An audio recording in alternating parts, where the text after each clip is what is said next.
Welcome to మనా chef. ఈరోజు మనం కాజు చికెన్ కర్రీ లేదా జీడిపప్పు చికెన్ కూర ఎలా తయారు చేసుకోవాలో చూద్దాం. ముందుగా కావాల్సిన పదార్థాలు: చికెన్ పావు కిలో. ఈ చికెన్ని 2-3 సార్లు శుభ్రంగా కడిగి పక్కన పెట్టుకోండి. ఉల్లిపాయలు 2. ఈ ఉల్లిపాయలని ఇలా సన్నగా కట్ చేసి పెట్టుకోండి. జీడిపప్పులు కొంచెం. ఈ జీడిపప్పుని కొంచెం నెయ్యి వేసి దోరగా వేయించి పక్కన పెట్టుకోండి. ధనియాల పొడి 1 టేబుల్ స్పూన్, అల్లం వెల్లుల్లి పేస్టు 1 టేబుల్ స్పూన్, పెరుగు 1 టేబుల్ స్పూన్, పసుపు 1 టీ స్పూన్, జీడిపప్పు పేస్ట్ అండి, కాజు పేస్ట్ ఇవి 2-3 టేబుల్ స్పూన్లు, garam masala powder 1 table spoon, కారం 2 టేబుల్ స్పూన్లు, ఆయిల్ 2 లేదా 3 టేబుల్ స్పూన్లు, ఉప్పు రుచికి సరిపడా, కరివేపాకు కొంచెం 1 రెమ్మ, కొత్తిమీర కొంచెం, 2 పచ్చిమిర్చి ఇలా సన్నగా తరిగి పెట్టుకోండి. ఇప్పుడు తయారీ విధానాన్ని చూద్దాం.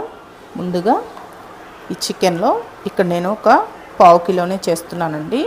మీరు కొంచెం ఎక్కువ చేసుకునే పని అయితే కొంచెం అన్నీ ఎక్కువ యాడ్ చేసుకోండి, సరిపోతుంది. దీంట్లో కొంచెం ఉప్పు, కారం,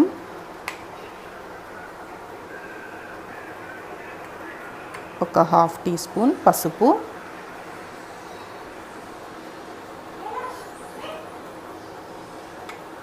అల్లం వెల్లుల్లి పేస్ట్ 1 టీ స్పూన్.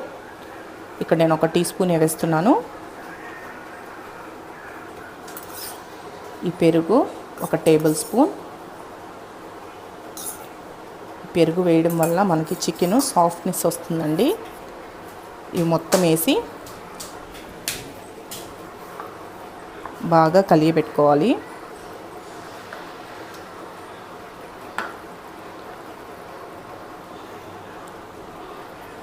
అంతా బాగా కలిసేటట్టు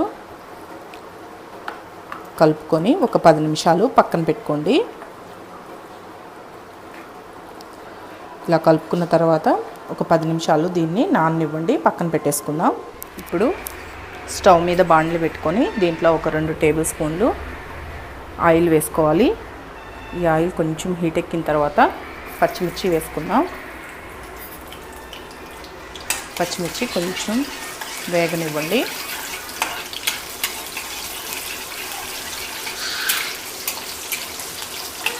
కొంచెం లైట్గా వేగిన తర్వాత దీంట్లో ఈ ఉల్లిపాయ ముక్కలు వేసుకోవాలి. ఉల్లిపాయ ముక్కలు వేగనివ్వాలి.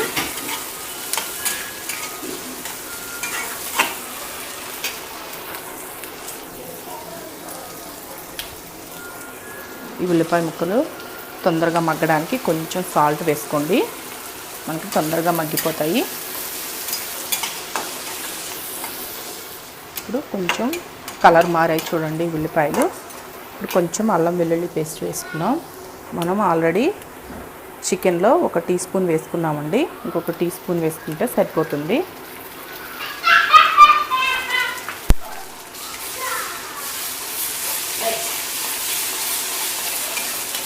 అల్లం వెల్లుల్లి పేస్ట్ కూడా కొంచెం ఈ ఆయిల్లో ఫ్రై అవ్వాలి, పచ్చివాసన పోయేంత వరకు.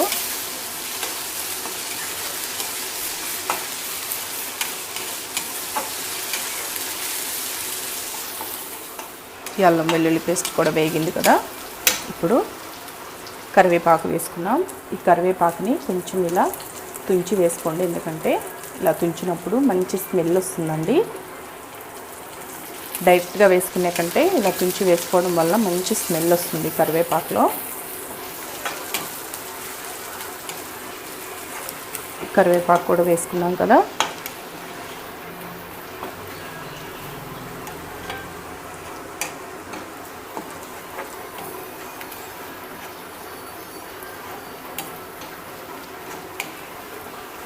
కొంచెం వేగిన తర్వాత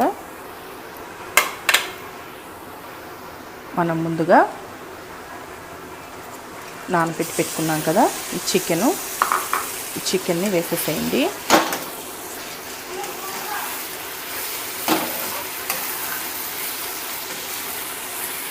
చికెన్ వేసి బాగా కలిపెట్టాలి.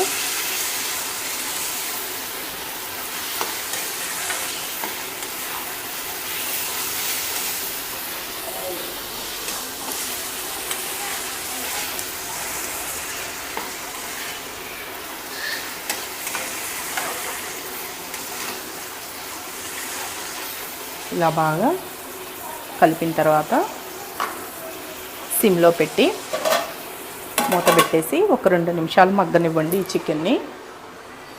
2 నిమిషాల తర్వాత మూత తీసి చూద్దాం. కొంచెం మగ్గింది కదా. దీంట్లో మనం ముందుగా ఈ కాజు పేస్ట్ చేసి పెట్టుకున్నాం కదండి, కాజు పేస్ట్ మొత్తాన్ని వేసేసేయాలి.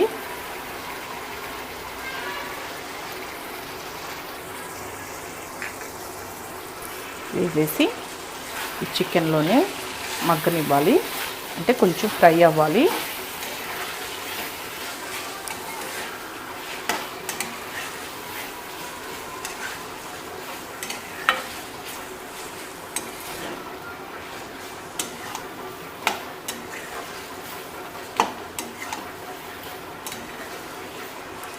ఇలా ఒకసారి కలిపెట్టుకున్న తర్వాత ఈ కారం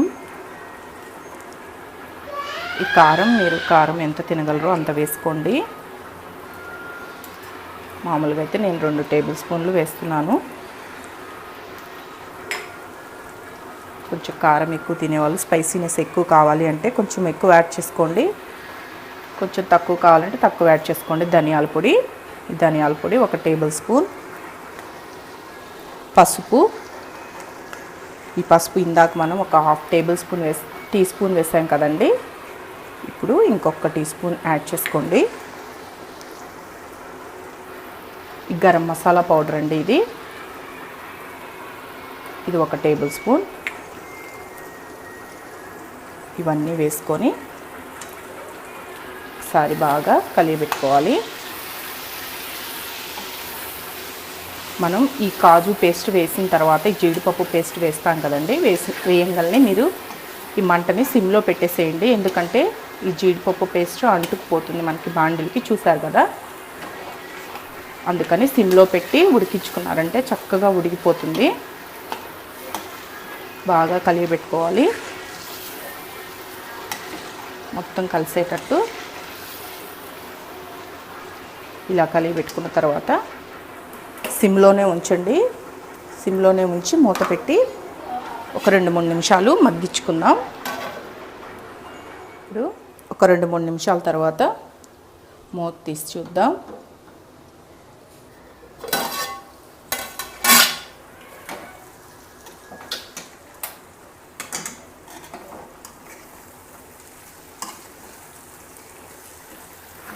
మనకి చికెన్ బాగా ఉడికింది చూడండి. ఇప్పుడు కొంచెం వాటర్ యాడ్ చేసుకుందాం. మీకు కొంచెం గ్రేవీ ఎక్కువ కావాలంటే కొంచెం వాటర్ ఎక్కువ యాడ్ చేసుకోండి.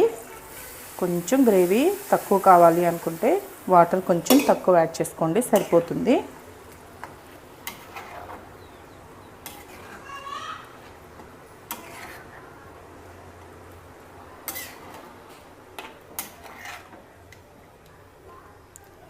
వాటర్ యాడ్ చేసుకున్న తర్వాత మనం ఇందాక ఉప్పు కొంచెం వేసుకున్నామండి, ఇంకొంచెం ఉప్పు మీ టేస్ట్ని బట్టి వేసుకోండి. చూసి కొంచెం ఉప్పు వేసుకొని ఒకసారి కలిపెట్టాలి.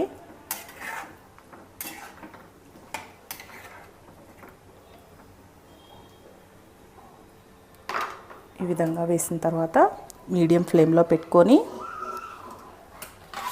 మూత పెట్టి మీడియం ఫ్లేమ్లో ఒక 5 నిమిషాలు ఉడికించుకోవాలి. ఇప్పుడు ఒక 5 నిమిషాల తర్వాత మూత తీసి చూద్దాం. చూసారు కదా, మనకి ఆయిల్ మొత్తం పైకి తేలుతుంది చూడండి. ఇప్పుడు ఉడికిపోయినట్టు.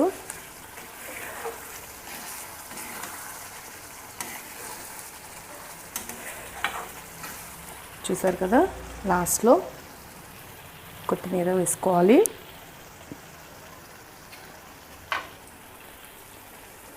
కొత్తిమీర వేసుకొని బాగా కలుపుకొని స్టవ్ ఆఫ్ చేసి దీన్ని మనం ఇప్పుడు సర్వ్ చేసుకుందాం.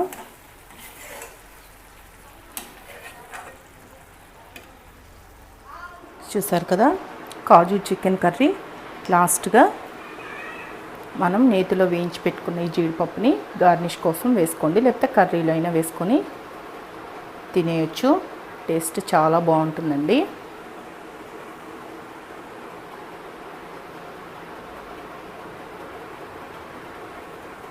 చూసారు కదా, కాజు చికెన్ కర్రీ ఎంతో టేస్ట్గా ఉంటుంది. ఇది రోటీ, పుల్కా ఇలాంటి వాటిల్లోకి చాలా రుచిగా ఉంటుందండి. ఒకసారి మీరు ట్రై చేసి చూడండి. ఈ వీడియో కానీ మీకు నచ్చినట్లయితే నా యూట్యూబ్ ఛానల్ మనా చెఫ్కి సబ్స్క్రైబ్ చేయండి. నచ్చితే లైక్ చేయండి, కామెంట్ చేయండి.